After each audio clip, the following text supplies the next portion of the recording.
కడప ఉక్కుపై పాలకులు మౌనం వీడాలని forward black party రాష్ట్ర కార్యదర్శి జయవర్ధన్ పునరుద్ఘాటించారు. ఈ మేరకు ఏర్పాటు చేసిన మీడియా సమావేశంలో పాల్గొన్న ఆయన మాట్లాడుతూ కడప జిల్లాలో ఉక్కు పరిశ్రమ ఏర్పాటుపై ప్రజాప్రతినిధులు మౌనం వీడి కేంద్ర ప్రభుత్వంపై ఒత్తిడి తీసుకురావాలని డిమాండ్ చేశారు.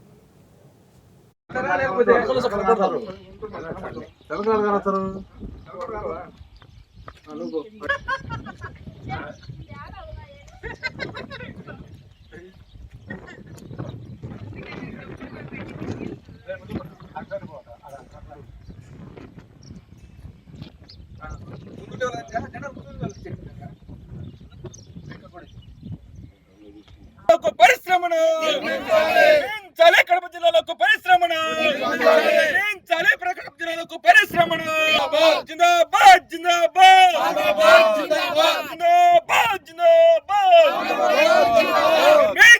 కడప జిల్లాలో పరిశ్రమను కడప జిల్లా నిర్మించాలి. కడపలో ఉక్కు పరిశ్రమను ఇంతవరకు కడప జిల్లాలో ఉక్కు చట్ట ప్రకారము కడప ఉక్కు పరిశ్రమ అనేది రాయలసీమ ప్రజలకు సొంతం.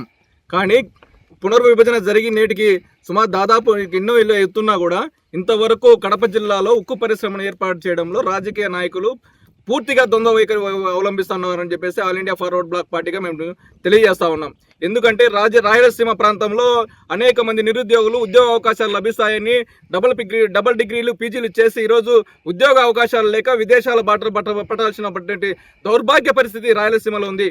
ఇదో ఇక్కడ ఇంతమంది ముఖ్యమంత్రులు రాయలసీమ బిడ్డలుగా మారారు, కానీ ఇంతవరకు ఇక్కడ 3 సార్లు శంకుస్థాపనలు చేశారు. లక్షలాది కోట్లాది రూపాయలు ఊరక ప్రజాధనాన్ని వృధా చేసిన తప్ప ఉపయోగకరమైనటువంటి ఉక్కు పరిశ్రమ ఏర్పాటు చేయడంలో ఈరోజు రాష్ట్ర ప్రభుత్వాలు కేంద్ర ప్రభుత్వాలు పూర్తిగా వైఫల్యం చెందాయని చెప్పేసి ఆల్ ఇండియా ఫార్వర్డ్ బ్లాక్ పార్టీగా మేము తెలియజేస్తా ఉన్నాం. మరి ఈ ఉక్కు పరిశ్రమపై కేంద్ర ప్రభుత్వం అనేక రకాలటువంటి సాకులు చెప్తూ ఈరోజు తప్పించుకునేటువంటి ధోరణి చేస్తూ ఉంది. కడప జిల్లాలో ఉక్కు పరిశ్రమ ఏర్పాటు చేయడానికి అక్కడ అన్ని రకాల వసతులు లేవని చెప్తున్నారు. కానీ కేంద్ర ప్రభుత్వం కానీ రాష్ట్ర ప్రభుత్వం కానీ వాళ్ళు అనుకోండి ఇక్కడ